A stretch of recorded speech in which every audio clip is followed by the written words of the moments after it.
o dom de ser feliz. Ser feliz no contexto de tudo aquilo que é real.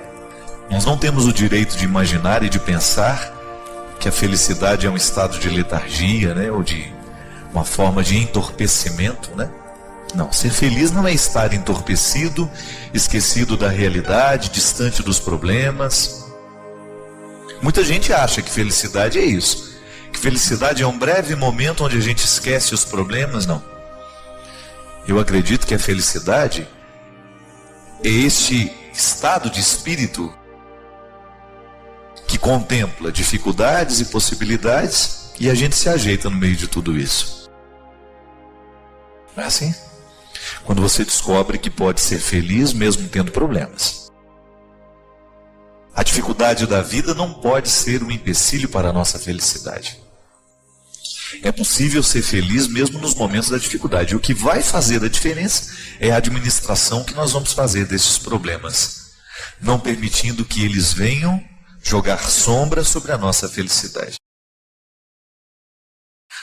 Eu acredito, minha gente, que até a felicidade é possível quando nós descobrimos que é administrando os problemas que nós vamos enfrentar, que nós vamos encontrar essa felicidade que a gente tanto espera. Felicidade pode ser traduzida também como realização. Eu preciso ser um ser humano realizado. Você precisa ser realizado. E para a gente se realizar, é preciso chuva para florir, é preciso paz, não é? A música coloca algumas necessidades essenciais para que as coisas aconteçam. Muita coisa na nossa vida deixa de acontecer porque a gente não conseguiu descobrir o que a gente precisava. E aí não tem o empenho, não tem a atitude certa, não tem o gesto que verdadeiramente pode desencadear essa realização. Hoje mesmo, você teve a oportunidade de ser um ser humano realizado. E você teve situações diante de você em que você precisou agir. A felicidade depende da maneira como nós agimos. Aquilo que a gente escolhe que precisa, né? Que nem sempre nós escolhemos aquilo que a gente verdadeiramente precisa. A gente chega hoje, amanhã a gente vai embora.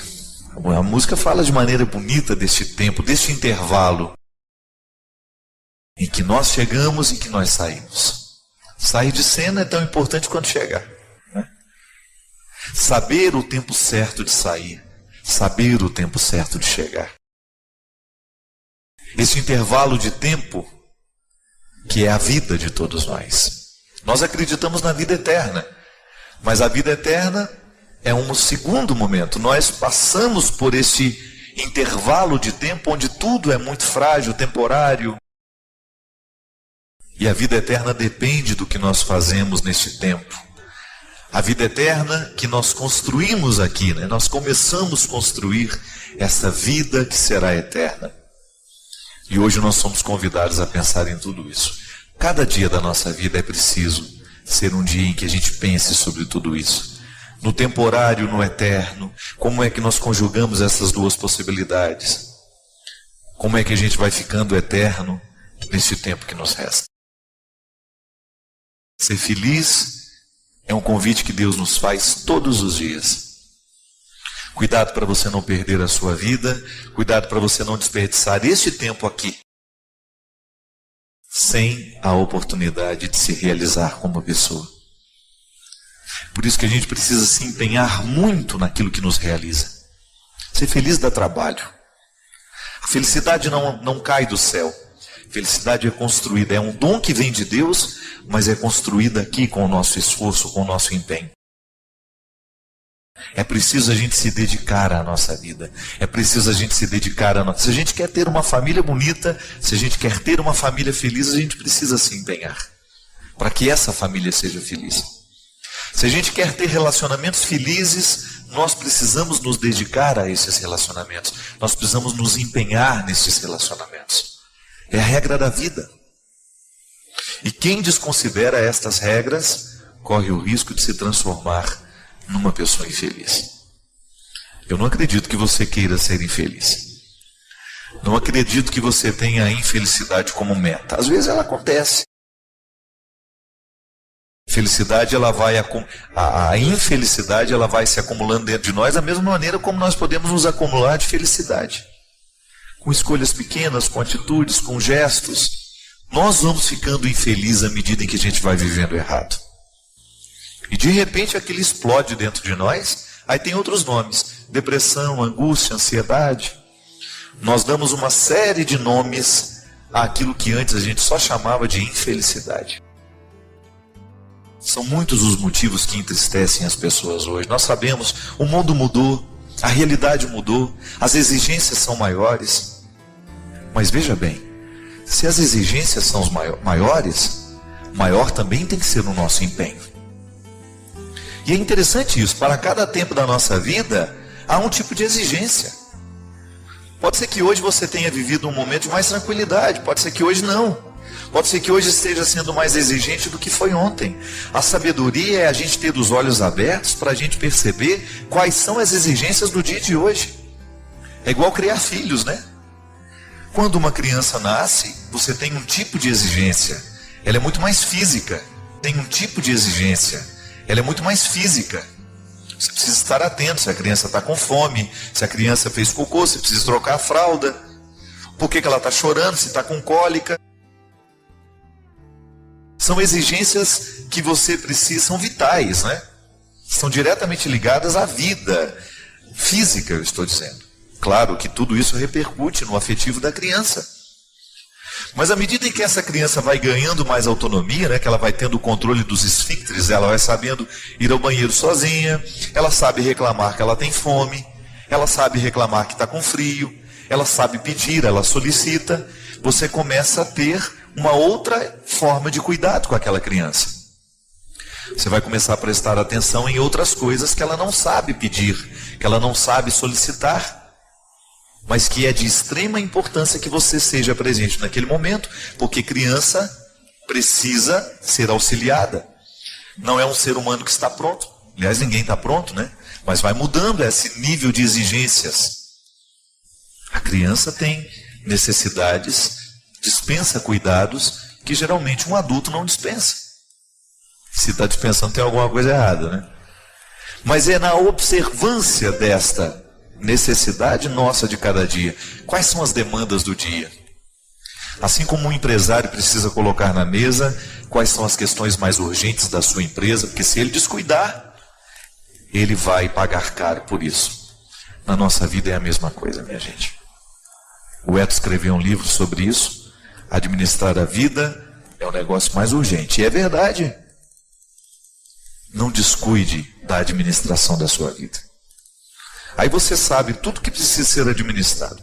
Seu trabalho, sua vida afetiva, seus relacionamentos, sua família,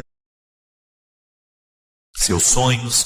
Administrar sonhos é importantíssimo para que a gente se realize. Não é a concretização do sonho que nos realiza. Às vezes é o processo de feitura, a genética do sonho, né? Quando você começa a produzir dentro de você sonhos para daqui 10 anos. Então você começa a estabelecer metas. Isso faz o ser humano ficar vivo. Muitas pessoas estão deprimidas porque elas deixaram de sonhar. Muitas pessoas estão angustiadas, sem vontade de levantar da cama, sem vontade de abrir a porta do quarto, porque deixaram de nutrir sonhos. Deixaram de ter projetos. Um ser humano não pode ser feliz sem ter um projeto. Pode ser um projeto pequeno, mas tem que ter. Eu já contei aqui, mas vou relembrar. Viktor Frankl, pai de uma linha da psicologia, que nós chamamos de psicologia do sentido da vida, a logoterapia. Viktor Frankl viveu a tristeza dos campos de concentração. Então ele vivendo ali, ele percebia que as pessoas que perdiam o sentido da vida eram aquelas que já não tinham mais esperanças de que fossem sair dali, encontrar um familiar, encontrar pessoas que amavam. Elas estavam entregues ao processo da morte. Elas deixavam de alimentar sonhos. Viktor Frankl, medroso de que isso acontecesse com ele também, começou a cuidar de uma flor na janela. Então estabeleceu com aquela flor um vínculo. Se eu morrer, essa flor morre. Veja bem, Um homem grande como foi Viktor Frankl, num determinado momento da vida, faz como projeto de vida cuidar de uma flor. Mas foi justamente aquela flor que fez com que ele não perdesse o sentido da vida. Ele sabia que a vida da flor estava diretamente ligada à sua experiência de sentido. Eu vi uma dessas páginas de internet de notícia, que também não sei qual o país, que um jogador ele fez um gol contra e logo depois ele teve um infarto e morreu. Esse rapaz morreu na hora. Ele ficou tão... É aquela velha história. O momento presente foi tão difícil para ele administrar que o coração não deu conta. A emoção, né, a sensação de fracasso deve ter sido tão terrível dentro dele, coitado, que ele teve um ataque fulminante do coração. Minha gente, a mesma coisa acontece conosco. É impressionante o quanto que um acontecimento desse, às vezes um fracasso que você vive na vida, um gol contra que você faz, às vezes a pessoa tem tanta dificuldade de administrar aquele gol contra, aquele momento de fracasso, que ela decide naquela hora, com um processo inconsciente, que, olha, eu vou morrer a partir disso. Eu vou morrer a partir de hoje. Eu não vou me permitir mais ser feliz, eu não vou me permitir mais ser alegre. É muito estranho isso. A psicologia nos ensina que todo processo de culpa na vida de uma pessoa é assim. É um processo inconsciente de condenação que ela faz, que ela vive. Então, porque um dia ela teve uma experiência traumática, uma experiência desastrosa, magoou profundamente alguém, ou ela errou profundamente, né? Ela machucou-se naquele momento em que machucava o outro, em que estragava a vida de alguém, ela internaliza aquela culpa dentro dela. Às vezes ela não está nem lembrando mais daquilo, mas a culpa está atuante dentro dela.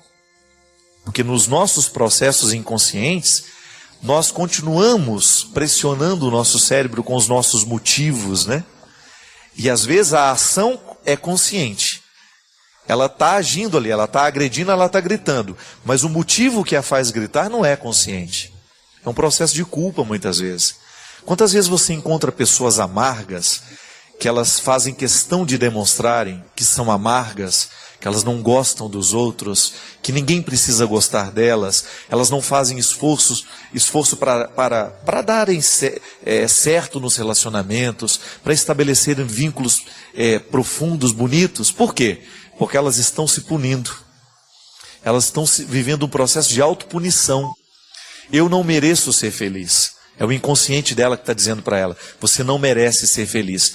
Então ela começa a julgar contra ela mesma, justamente para viver o contexto, para dar uma resposta ao domínio da culpa.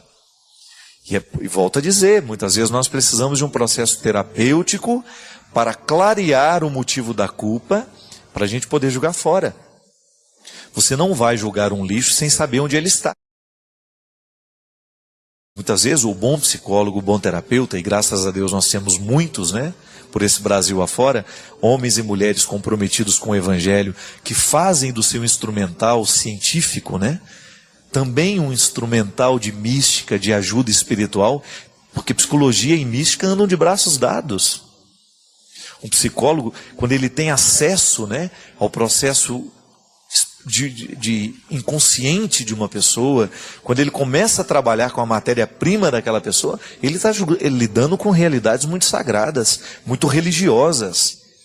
Então, quando nós temos um bom terapeuta para nos ajudar a vasculhar o lixo da nossa vida, né? É como você ter num lixão, você saber que ali naquele lixão tem uma pedra de ouro.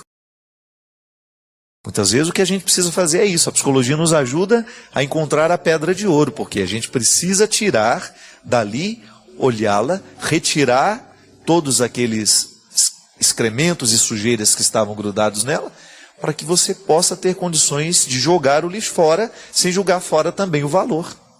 Tem aquela velha história, né? Joga a água fora, mas joga a criança junto na bacia, né?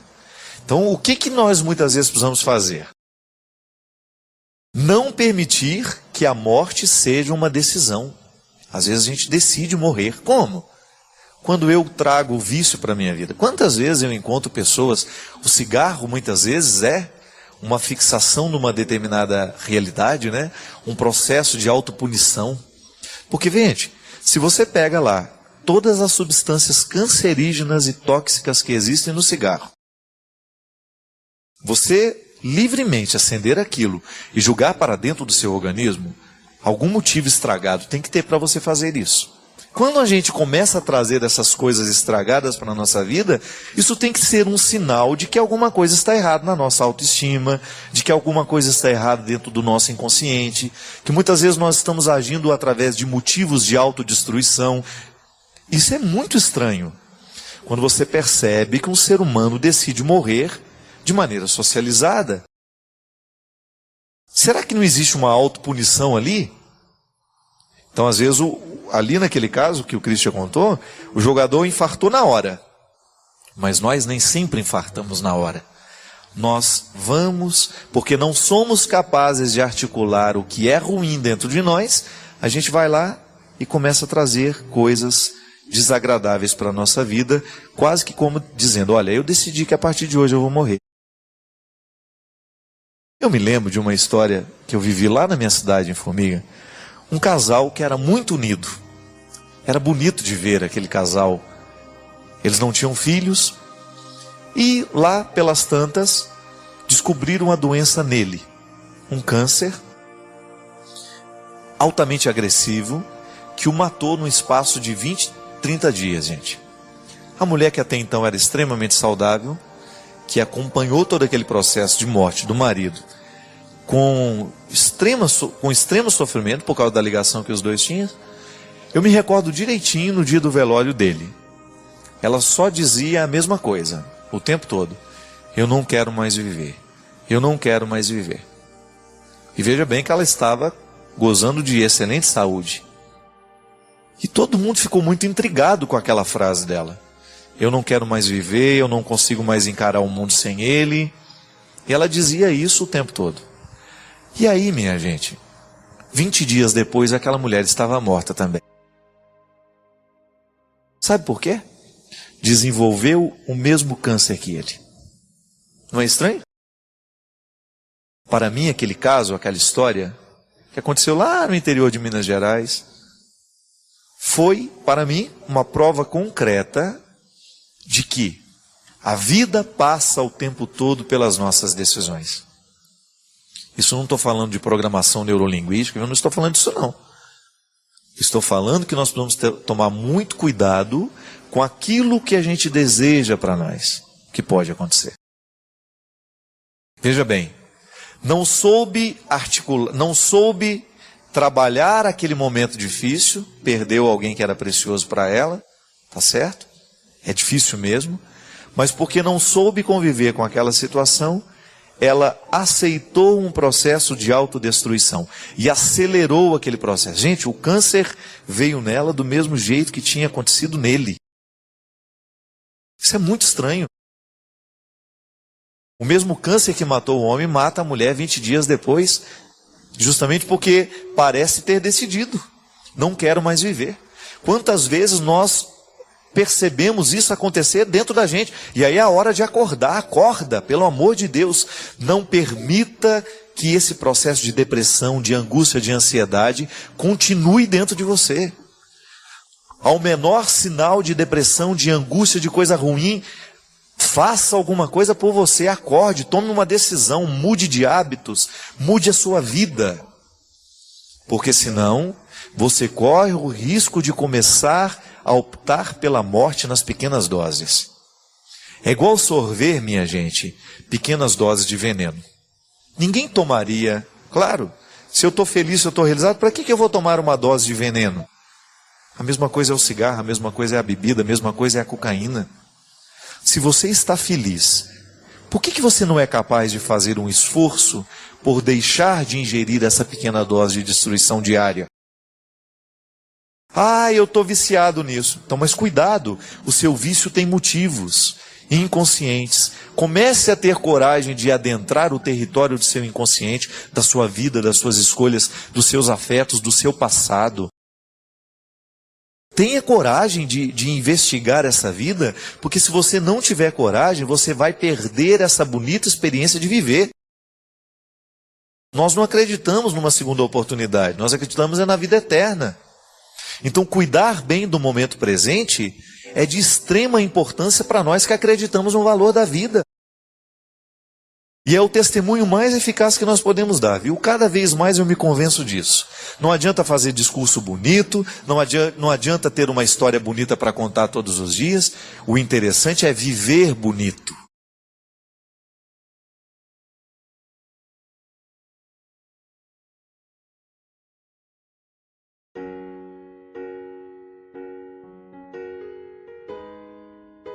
Fé, todos nós temos crises de fé. E é impossível você querer retomar a fé do tempo que você era criança.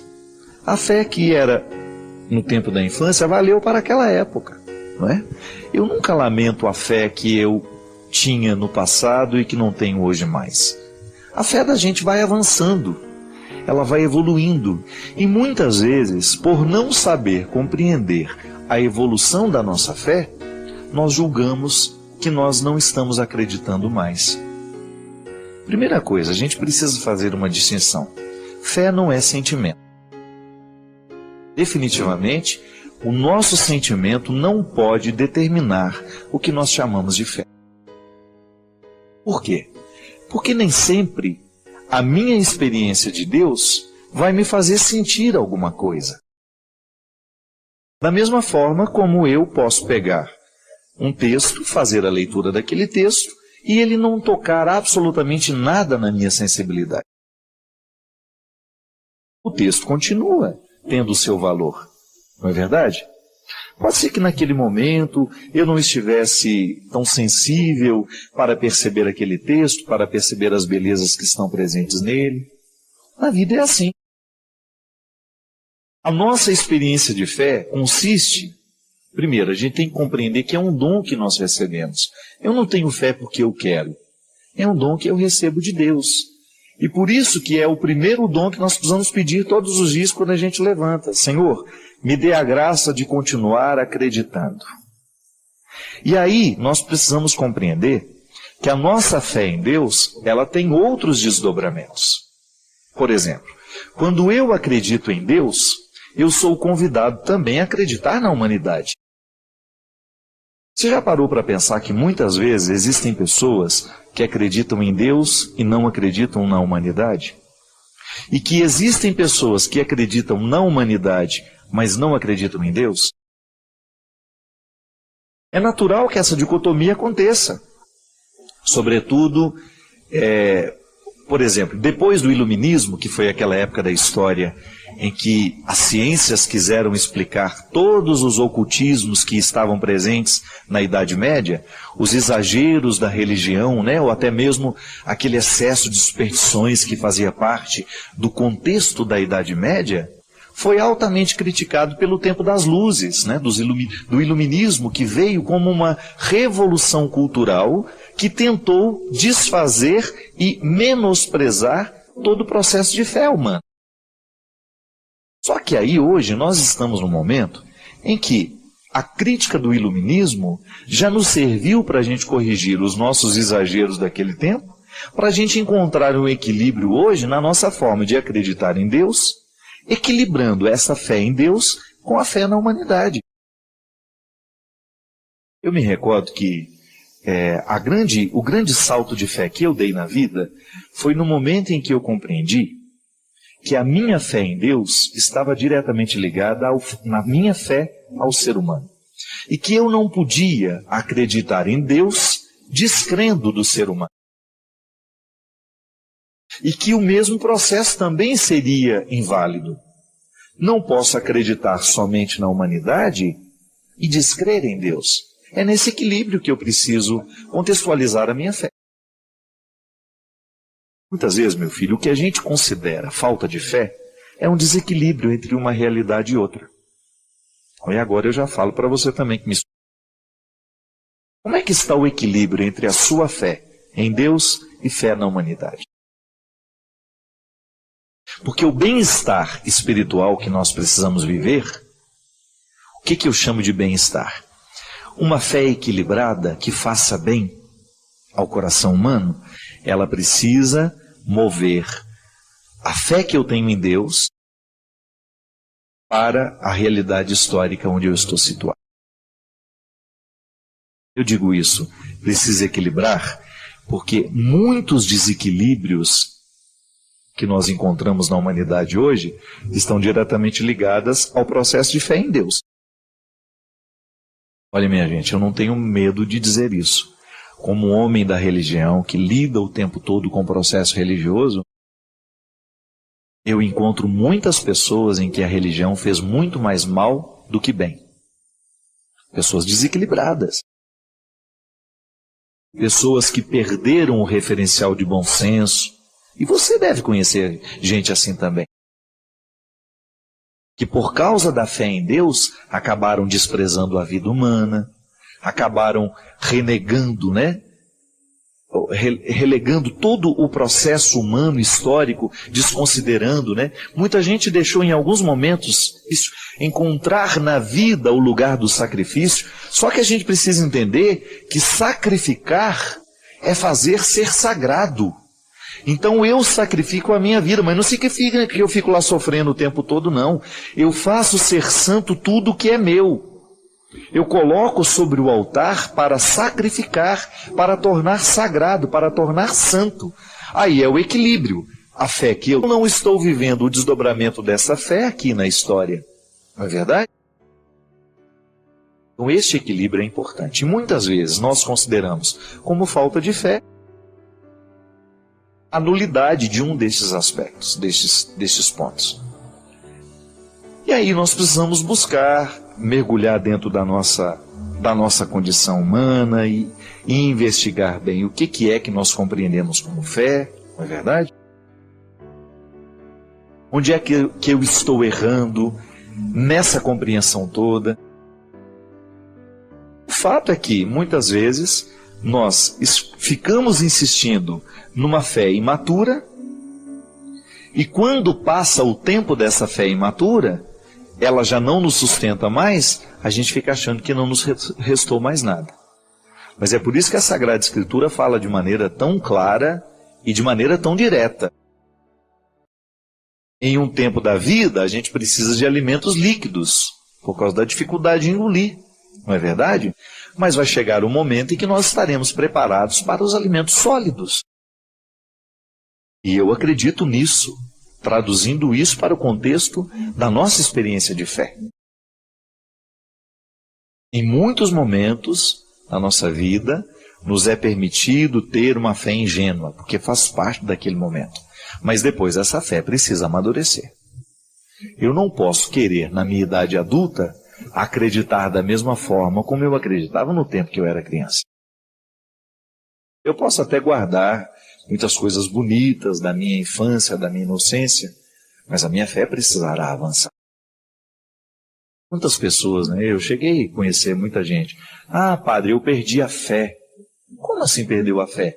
Ah, porque eu fui estudar o que a igreja fez na Idade Média, como a igreja foi cruel, a igreja matou muita gente, a igreja teve a questão da Inquisição. Muita gente perdeu a fé porque estudou na história que a igreja praticou a Inquisição.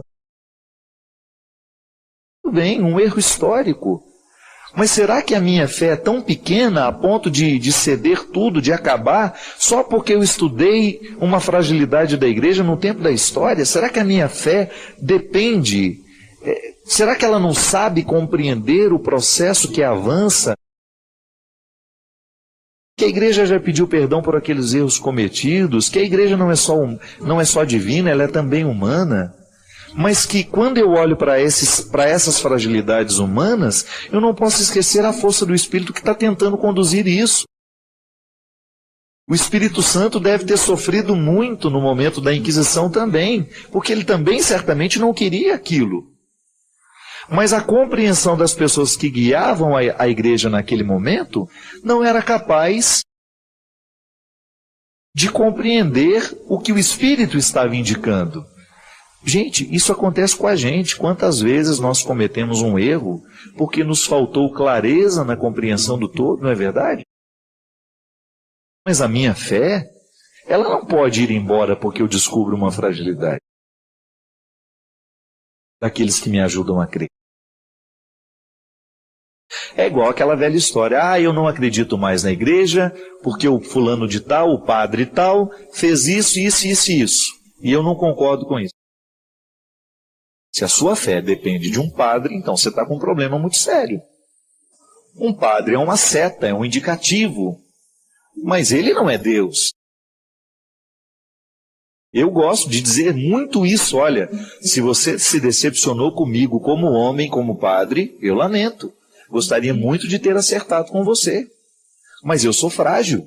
Nem sempre eu consigo acertar. E eu erro muito. Agora, se você se decepciona comigo, tudo bem. Agora, não se decepcione com aquele que eu anuncio. Não confunda as coisas. Você não pode misturar a fé que você tem em Jesus com a fé que você tem em mim. Veja bem, aqui é interessante porque nós temos os dois pontos que eu acabei de falar. Fé em Deus e fé na humanidade. Graças a Deus eu assumo com muita alegria a responsabilidade que eu tenho, a autoridade que eu tenho. Isso é responsabilidade para mim. Saber que no seu processo de fé em Deus, eu participo. Eu assumo com você essa responsabilidade humana de ser um padre que possa lhe ajudar no seu processo de fé. Mas eu não sou o final do seu processo. Eu sou apenas um ponto por onde a sua fé passa. Talvez uma palavra que eu lhe dê, um conselho que o meu programa aqui faz para as outras pessoas e que acaba valendo para você, né? Outro dia uma pessoa falando comigo isso, né, padre? O senhor precisa ter muito cuidado, porque as pessoas escutam o que o senhor fala. Ela falava assim, com carinho, né? E é verdade. Muita gente presta atenção mesmo no que eu estou dizendo. Significa que eu sou, naquele momento da vida, o braço histórico dessa fé, que também é transcendência. Mas veja bem, se você se decepciona com aquele que de alguma maneira foi ponte por onde a sua fé passou, por onde Deus atravessou a ponte para chegar até o seu coração, passa. Não se decepcione com aquele que você precisa conhecer. Não é verdade? O processo humano é assim, minha gente. Então, muitas vezes, o que nós analisamos como falta de fé é uma imaturidade só que vai passar. Agora, a fé precisa ser amadurecida, desenvolvida. Como é que a gente faz isso?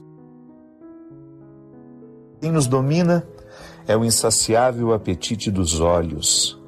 A gula que nos faz querer comer o mundo, um canibalismo visual que nos empanturra com a vida alheia.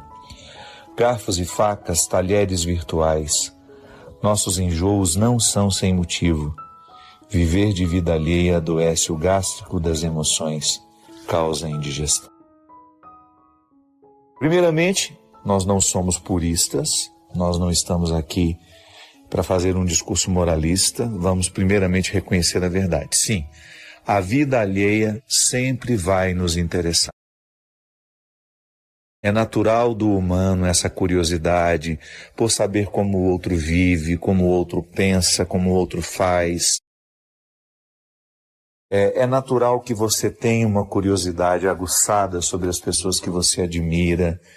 A gente, quando vê uma série e gosta da atuação daquele ator, daquela atriz, quando a gente vê um filme, imediatamente a gente quer saber quem é essa pessoa. Aí você passa a seguir nas redes sociais. De alguma forma você quer saciar essa curiosidade. E ela, no primeiro momento, é saudável, é interesse pelo outro. Que bacana o trabalho dele, a gente valoriza, a gente quer ver mais coisas. Mas há um limiar estreito entre o saudável e o doentio, que é quando a vida do outro passa a nos interessar mais do que a nossa. Que é quando nós começamos a construir uma rotina em que a vida do outro é mais pautada do que a nossa realidade. Aí acende-se a luz, ou deveria acender, né? Excesso de vida alheia pode ser sintomas de que nós não estejamos dispostos a olhar a nós. Excesso de vida alheia pode ser um sintoma de que a vida dos outros esteja sendo bem mais interessante do que a nossa. Se não na realidade, mas pelo menos na ilusão. E a maneira mais eficaz de lutar contra tudo isso é qualificando a nossa vida. Qualificar a sua vida. Seja você o seu ponto de partida e de chegada. Aí passa pelos outros? Passa. Interessa-se pelos outros? Interessa-se. Inclusive, o interesse deveria girar muito mais em torno do que de bom nós podemos fazer pelos outros. A vida do outro deveria nos interessar assim: o que eu posso passar para agregar? O que eu posso fazer para tornar a vida da pessoa melhor? Aí sim nós estamos no lugar certo. A curiosidade, que é normal, que faz parte de todos nós, com moderação, para que isso não nos ocupe muito mais do que deveria. Desejo do fundo do meu coração que a sua vida seja tão interessante, tão interessante, tão interessante, que lhe reste pouco tempo para preocupar-se com o que está fazendo o outro. Volto a dizer, somente para agregar e fazer bem. Se por acaso você sente que pode fazer bem a alguém, que pode ajudar uma pessoa a ficar melhor, nunca perca essa oportunidade. Mas que não seja um exercício de curiosidade, de dar alimento aos olhos para essa insaciável fome que nós temos de saber de coisas, situações, pessoas que nem nos dizem isso. Final de ano é um tempo de balanço, né? O comércio faz o seu balanço para ver se teve lucro, se teve prejuízo. É também tempo para nós fazermos o nosso balanço. A gente aproveitar a oportunidade da limpeza espiritual que o Advento nos convida e a gente então fazer a nossa reflexão, pensar: será que valeu a pena viver como a gente viveu? Sabe, minha gente, a maior riqueza que nós podemos acumular na vida, a riqueza que verdadeiramente faz diferença, é humana. Ela passa o tempo todo pelos laços, pelos significados. Eu não falo de riqueza humana só desse território aqui, não. Estou falando humanidade. Você saber que hoje você pode acumular uma riqueza que não se esgota, que é o vínculo, que é o laço, a amizade, o amor. Porque isso dá sentido à vida. Pensar que essa riqueza todos nós podemos viver. Ainda que nos falte materialmente alguma coisa, nós podemos nos enriquecer de amor, nós podemos oferecer amor e nós podemos ser pessoas ricas em nossas relações humanas. Nós precisamos pensar ao final de cada ano essa riqueza. Estamos cultivando? Estamos vivendo do jeito certo? Estamos pensando na oportunidade de hoje viver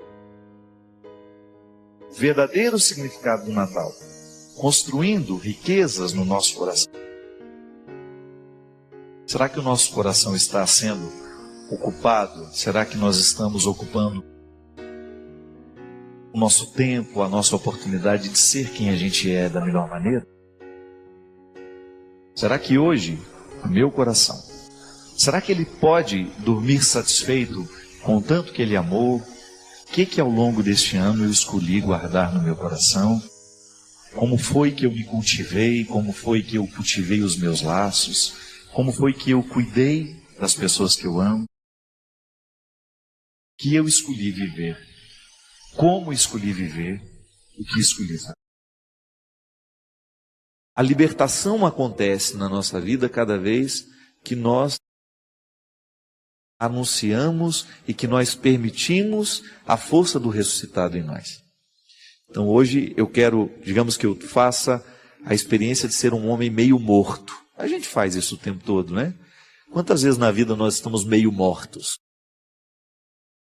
Quando é que nós estamos meio mortos? Quando prevalece em nós o desânimo, quando prevalece em nós o ódio, quando prevalece em nós o rancor. Agora, eu anuncio o ressuscitado. Eu me recordo que eu não nasci para viver nesse estado de estar meio morto. Eu tenho que estar vivo. Para dar conta da vida, eu tenho que estar vivo. Eu tenho que ser esse primeiro lugar onde a vida encontra um espaço. Isso é anunciar o ressuscitado. É isso, consiste eu estar comprometido com as causas de Jesus. Nós não podemos pensar, gente, que eu vou seguir o Jesus que eu quero. Não, há um dado objetivo deste segmento. A igreja nos ensina, as igrejas nos ensinam. Eu falo a partir da igreja que eu professo, da fé que eu professo, a igreja católica. Ela me ensina a presença, ela me ensina o evangelho, ela me ensina o jeito que Jesus é, o jeito que Jesus viveu, o jeito como Jesus agiu. E nisso nós descobrimos um modelo de humanidade e um modelo que eu quero seguir. E esse modelo humano é ressuscitado, ele está ressurreto, ele está no meio de nós, mesmo tendo passado pela experiência da morte. Por quê? A morte não foi determinante para ele. Ele venceu a morte, ele é glorioso, é uma presença gloriosa no meio de nós. Isto é, já não está morto, mas vive. E porque vive, me faz viver também. E isso é o desafio de toda hora, né? Hoje eu preciso trazer o ressuscitado para o mundo, eu preciso anunciá-lo pela força da minha presença, das minhas escolhas. Eu trago a ressurreição para dentro de mim. Eu aceito a ressurreição todos os dias. É por isso que a liturgia cristã será sempre a celebração do ressuscitado, nos fazendo ressuscitar também. Tudo acontece na força do Pai, do Filho e do Espírito Santo, sempre nos trazendo, fazendo com que a igreja caminhe neste processo de purificação, de retomada da vida. Nós saímos de nisso consiste a redenção, né? É você retirar uma pessoa de um estado desfavorável e colocá-la num lugar melhor. Isso é a experiência de ressurreição. O que estava morto agora está vivo. E é interessante, minha gente, porque nós precisamos fazer isso dentro de nós o tempo todo. Você passa momentos da sua vida em que você precisa ressuscitar. Nós precisamos ressuscitar todos os dias. Não são poucas as situações que nos matam. E não é na morte no corpo. Morte dos motivos, dos objetivos, né? Quantas vezes a gente vai perdendo os objetivos na vida? A gente vai morrendo para esses objetivos. A gente vai perdendo as motivações, a gente vai perdendo o brilho. E assim como uma louça vai ficando encardida, né? Se de vez em quando a gente não dá uma lavadinha nela, ela vai perdendo a beleza. A mesma coisa acontece com a gente. Se a gente perde de vista o convite que o ressuscitado nos faz, de mergulhar nele todos os dias da nossa vida, para que a gente ressuscite também com ele, nós vamos perdendo o brilho, a gente vai ficando meio morto, a gente vai perdendo a graça, e a morte vai vencendo. Mas não é esse o objetivo. Anunciar o ressuscitado consiste, antes de qualquer coisa, viver a dinâmica da ressurreição na nossa história.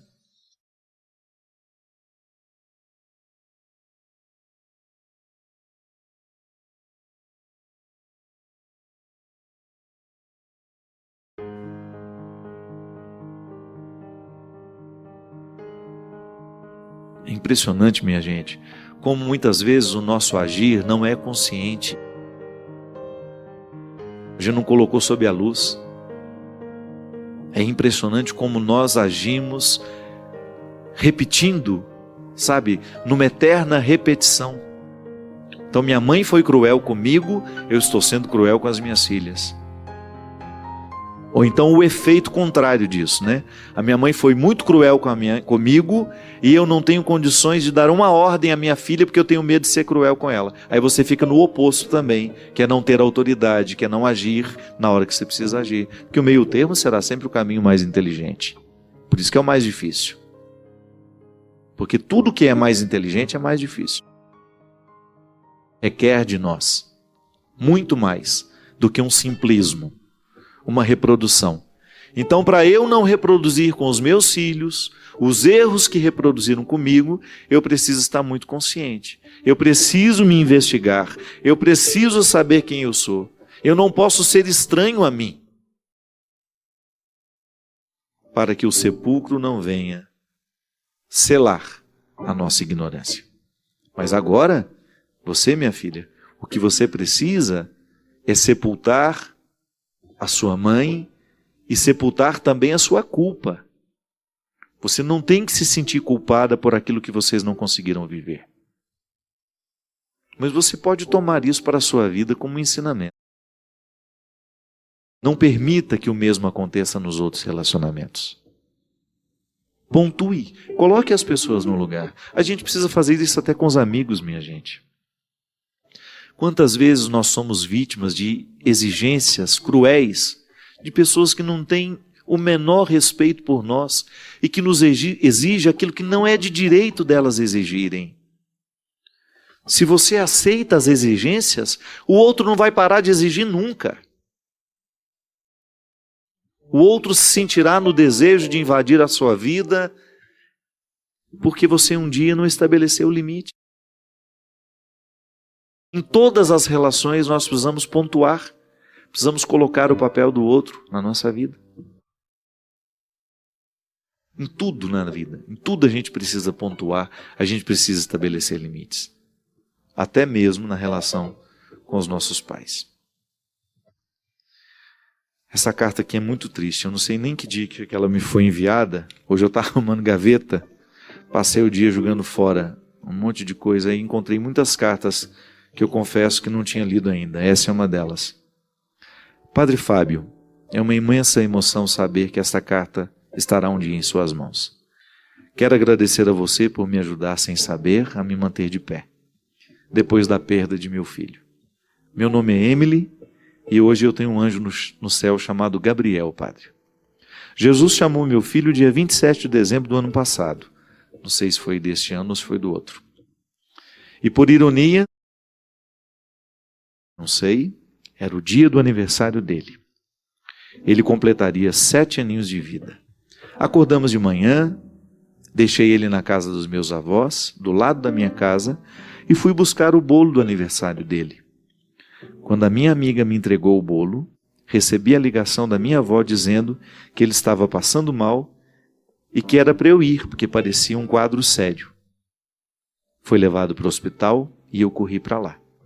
Padre, vi meu filho ser tirado do carro nos braços do enfermeiro, estava desmaiado, com a boca roxa e a sola dos pés também. Meu filho teve um infarto fulminante aos 7 anos. Padre, a dor no meu peito era como uma queimadura, ardia, queimava. Fizeram tudo no hospital da minha cidade, tentando trazer o meu filho de volta, mas sem sucesso. Segui, padre, todo o ritual do velório, agarrado a ele, até o momento do enterro. É como se Jesus me carregasse em seus braços.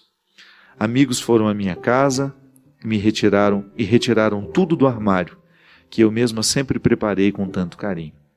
Meu menino, meu amigo, meu companheiro e meu filho. Éramos apenas eu e ele, padre. O pai não morava conosco. De lá para cá, segui minha vida, com fé que sempre tive em Deus, acompanhando o seu programa de direção espiritual e, por incrível que pareça, como o senhor contou, vários relatos de mães que pedem seus filhos e nos diziam em imenso conforto o que fazer e como seguir. A Canção Nova me ajudou, em especial o senhor também. Sempre fui muito católica, de enorme fé em Deus. Deus, na sua infinita misericórdia, me carrega nos braços. Tenho certeza, padre, que vou estar com meu filho um dia. Escreva essa carta, onde essa amiga Gabriele que lhe entrega, e te peço oração por ela, que me ajuda com uma quantia todo mês, para pagar uma psicóloga que tem me ajudado muito. Te peço de coração que ore por mim, por meus pais, José Cláudio e Dine, pois eles estão parados no tempo, embora sejam fiéis a Deus. Fim do ano se aproxima E no dia 27 de setembro fica no meio das das datas festivas mais significativas. Eu estou com medo, Padre, de sentir tudo de novo. Mas enfim, enquanto eu viver, essas datas estão aí e eu terei de enfrentá-las. Obrigado por tudo, sua bênção, meu amigo. Que Deus o abençoe cada vez mais. Emily, minha filha, eu sei, não tenho ideia se essa carta me foi enviada no ano passado, eu creio que não. Acho que ela me foi enviada em 2014. Os sofrimentos, eles não envelhecem, né? Eu tenho certeza que você continua o seu processo de luta. Libertar-se da perda. Da mesma maneira como nós também precisamos libertar o nosso coração de tudo aquilo que um dia amarrou, que nos impediu de ir além. Porque as dores nos paralisam, os sofrimentos nos paralisam, as mortes nos paralisam. E você, Emily, com certeza, precisa enfrentar diariamente o livramento que Deus lhe proporciona através da sua força. Mas é uma tarefa humana difícil de ser vivida. Não é fácil sepultar um filho, não é fácil sepultar alguém que a gente ama, porque nós temos muitos limites. Limites que nos dificultam a viver o luto, a compreender o sofrimento, faz parte de nós. Também você, que também enfrenta as suas lutas diariamente, que precisa acomodar o sofrimento para a vida continuar. Nada é como a gente, as coisas não acontecem como a gente determina. Nós não somos os senhores do tempo. Hoje estamos aqui, amanhã não estamos mais. Hoje temos as pessoas que nós amamos, amanhã não temos mais. E a gente precisa ser livre para compreender isso. A gente precisa se libertar de tudo aquilo que o passado nos prende, nos escraviza e que muitas vezes nos impede de ver a graça do momento presente. Ou então às vezes estamos amarrados no futuro, né, que a gente nem sabe se vai ter. Boa parte da vida a gente perde assim, amarrados no passado ou no futuro. Pouco sobra de nós para o presente. É por isso que fico sempre muito encantado com essa capacidade que Jesus tinha de acordar as pessoas para o momento presente. É o que nós muitas vezes precisamos. Acordar a nossa consciência para compreender o momento presente. O passado pode até nos ensinar. O futuro pode até nos motivar, mas quem deve nos determinar é o momento presente. É isso que eu lhe desejo, que o seu presente seja como o da Emily, apesar de sofrido, cheio de força, de coragem e de resistência.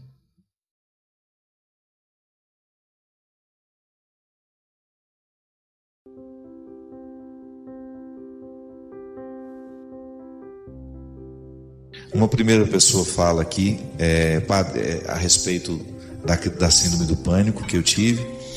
Meu nome é Lucéia, sou de Goiatuba, interior de Goiás. Acompanho muito o senhor nos programas de direção espiritual e quando não assisto, vejo no YouTube.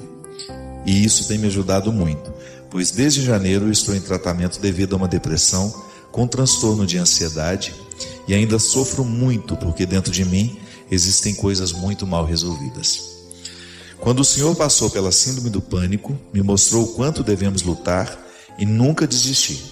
E é isso que eu venho fazendo, sempre acompanhando o Senhor. E vivendo um dia de cada vez.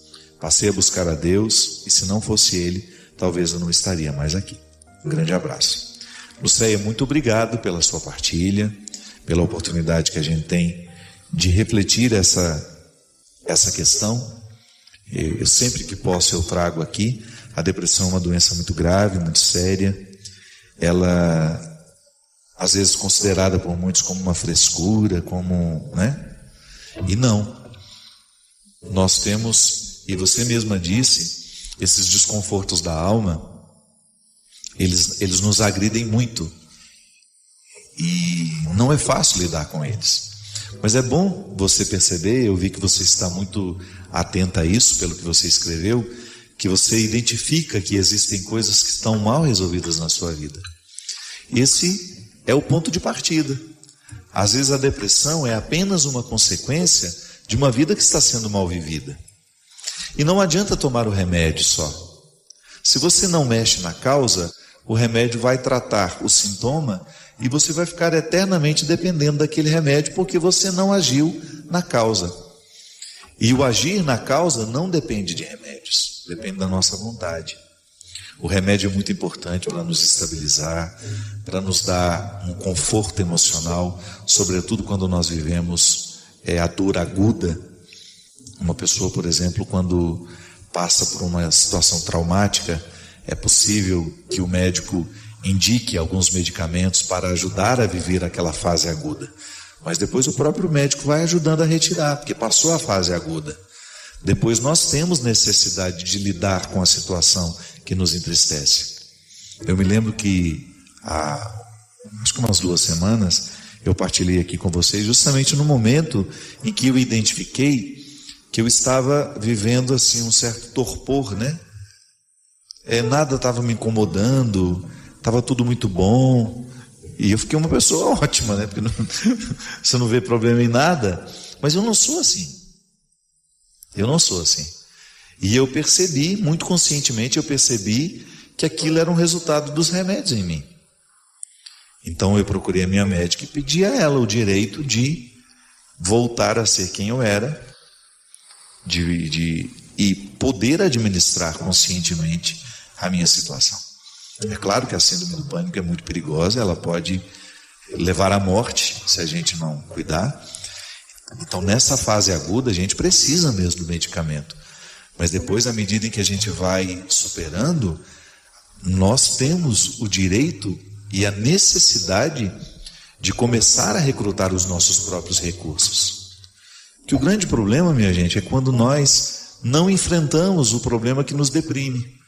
Que às vezes é uma estrutura de vida que não foi modificada, às vezes é um emprego em que você não está feliz, às vezes é um relacionamento que está lhe fazendo muito mal, e você não teve coragem de estabelecer uma nova forma de viver esse relacionamento.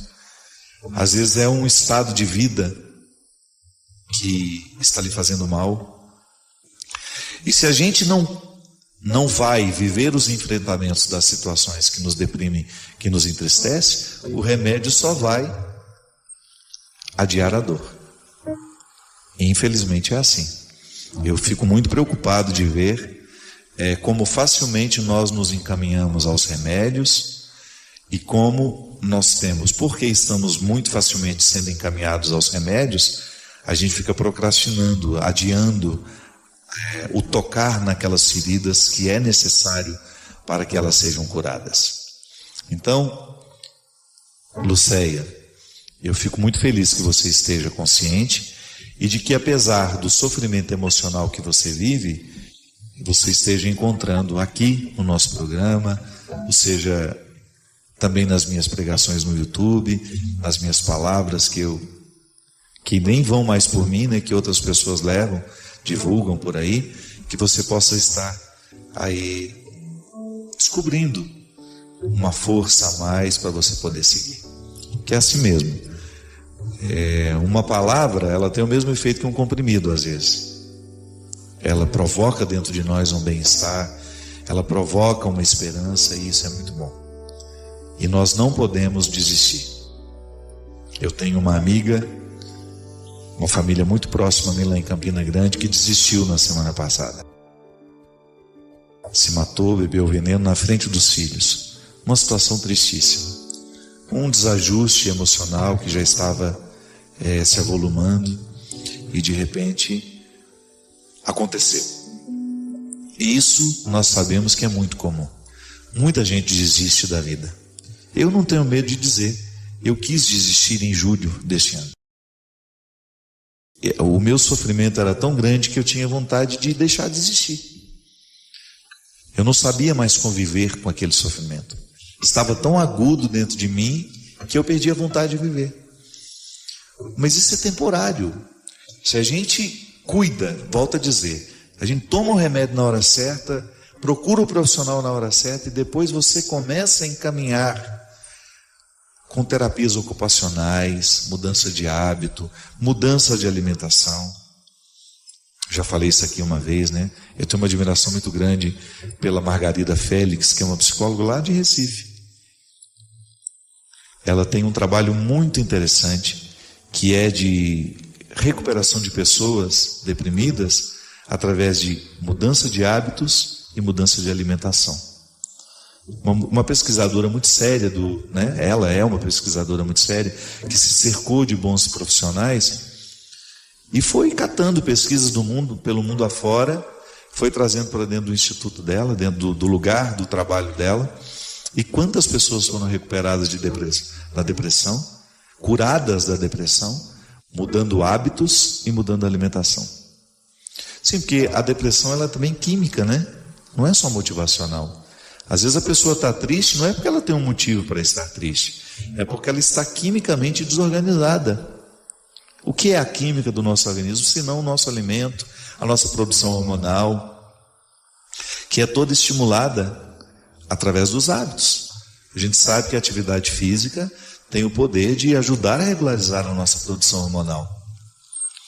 Então há tantas coisas a serem feitas que nós precisamos ter menos preguiça na lida com a gente. Às vezes eu fico muito preocupado, Jocélio, que eu encontro pessoas muito acomodadas nas cápsulas, né? Não mudam o seu comportamento. Então vão depender eternamente daquele remédio, de repente aquele remédio não faz mais efeito, precisa ir para um mais forte, e isso não tem fim. É um perigo muito sério, muito grave, um perigo muito grave nos dias de hoje, essa acomodação das pessoas, em não mudarem aquilo que de fato está matando, aquilo que de fato está fazendo sofrer. A gente reflete questões pertinentes sobre a dinâmica do ganhar e do perder na nossa vida, né? Quando é que a gente sabe que está ganhando, quando a gente sabe que está perdendo, né? É tudo muito difícil. É muito difícil a gente conseguir saber onde é que a gente perde, onde é que a gente ganha. E às vezes só a experiência do distanciamento, depois de ter passado um tempo, é que a gente vai chegar à conclusão se a gente ganhou ou perdeu. Às vezes eu acho que eu estou ganhando hoje, mas de repente quando o tempo passa, eu vou olhar para trás e vou descobrir que aquilo que eu achei que eu estava ganhando, eu estava perdendo. Ou então aquilo que eu achei que eu estava perdendo, depois de um tempo passado eu olho e descubro que na verdade eu ganhei. É a vida. E é sobre isso que nós escrevemos neste livro. Como é que nós podemos ter um pouco mais de clareza sobre a dinâmica do ganhar e do perder? Porque quando a gente tem essa clareza, a gente acaba vivendo melhor essa dinâmica. A gente começa a identificar que naquele momento em que a gente parece que está perdendo, na verdade a gente pode estar ganhando. É como o aluno que precisa se preparar para o vestibular, né? Ele perde 1001 oportunidades no tempo em que ele está se dedicando aos estudos. Mas isso é importante. Porque ele está perdendo a oportunidade de ir naquela festa, ele está perdendo a oportunidade de estar lá no clube, mas ele está ganhando o conhecimento que depois lhe dará a oportunidade de ter uma boa faculdade, de fazer um bom curso e depois de ter a vida inteira para poder aproveitar, né? Uma das grandes dificuldades, minha gente, que na vida a gente enfrenta é justamente a gente não saber eleger o que é verdadeiramente importante na nossa vida. O que verdadeiramente importa neste momento? Você já parou para prestar atenção o quanto que a gente se perde em questões que não são importantes? Eu me recordo, eu tenho um casal, que são grandes amigos meus, apesar de ter muito tempo que eu não os encontro, eles moram em São José do Rio Preto, que é a Grazi e o Alex. E quando estava para nascer a primeira filha deles, na verdade eu fiquei sabendo que a Grazi está grávida da segunda, quando estava para nascer a criança, eles acordaram de madrugada e a Grazi passando mal para ir para o hospital. E aí ela naquela confusão, ela já com a malinha dela pronta, sentindo as contrações, né? E nada do Alex vir, ela já parada na sala com a malinha para poder ir para o hospital e nada do Alex. Aí ela entra dentro do quarto, o Alex estava estendendo a cama. De madrugada. E aí diz que ela ficou assim irritada. Alex, pelo amor de Deus, eu estou aqui quase parindo um filho aqui no meio da sala e você arruma na cama. Claro, naquela hora, eu acho que ele também estava tão desesperado que ele resolveu o conflito dele estendendo a cama, né? Mas veja bem, naquela hora, estender a cama não era importante. Ficasse bagunçado, quando voltasse, alguém iria arrumar. Mas às vezes a mesma coisa acontece na nossa vida. Uma coisa importantíssima está para acontecer, e ao invés da gente se dedicar àquilo que é importante, a gente começa a colocar atenção em bobagens, em coisas que não fazem a diferença.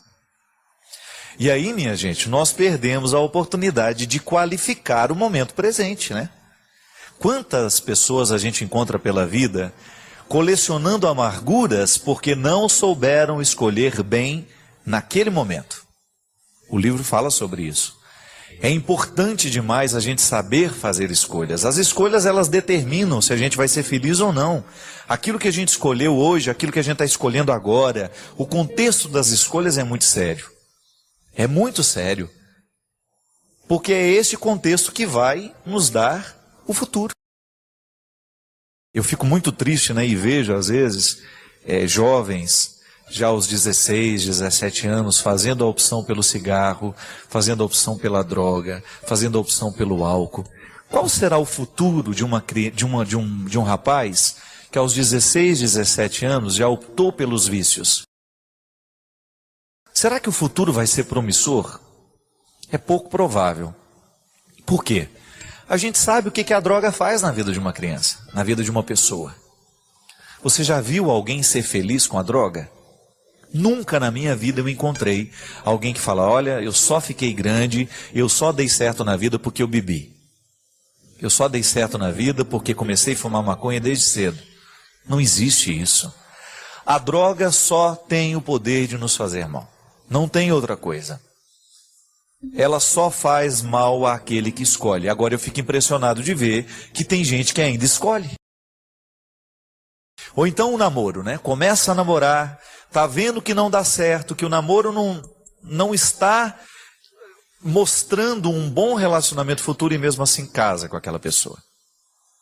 Como é que pode querer ser feliz no futuro se não foi capaz de preparar a felicidade no presente? E aí, é disso que nós estamos falando. Às vezes a melhor maneira de ganhar é perdendo na hora. É você falando, olha, por mais que eu vá sentir falta de você, eu preciso terminar esse namoro. Porque nós não nascemos um para o outro. Nós temos incompatibilidades muito radicais, nós temos muita dificuldade de conviver, e eu não quero levar esse inferno para a minha vida, né? E às vezes o inferno da vida inteira é porque a pessoa não soube se livrar da paixão daquele momento, daquela hora. E aí escolhe errado, casa a si mesmo e depois vai viver uma dificuldade imensa ao longo da vida. Ou então não leva a sério o momento presente, não leva a sério o empenho que precisa ter, não educa o filho do jeito que precisa educar, não dispensa a ele o tempo que ele precisa. E aí, como é que faz? Como é que nós vamos ter um filho bem educado, uma pessoa que dê certo na vida, se no momento em que as pessoas escolheram por ela, escolheram errado? Isso é tão sério, gente, porque quando eu escolho criar o meu filho de qualquer jeito, eu estou privando este meu filho de encontrar o equilíbrio na juventude. Quando, como mãe, você abre mão de estabelecer as regras para que o seu filho compreenda a vida como ela é, tem regras, tem limites. Se a gente não estabelece os limites para os nossos filhos, nós estamos privando esses filhos depois de no futuro serem felizes, de se realizarem. Porque ninguém nessa vida pode ser feliz e se realizar sem conhecer as regras da vida, sem saber lidar com elas. Aí você tem essa geração do tudo pode, ninguém pode proibir de nada, ninguém pode cercar, ninguém pode dizer uma palavra mais, não. Cuidado. Aquilo que a gente deixa de fazer no momento presente pode ter consequências muito sérias na nossa vida e na vida dos outros. Quando a gente faz isso com as crianças, é um crime duplamente qualificado, não é? Por quê? Porque eu estou privando aquela criança de ter uma formação adequada. Por isso que não pode parir antes da hora, não pode ser mãe antes da hora, não pode casar antes da hora. Nós precisamos parar de acelerar as coisas.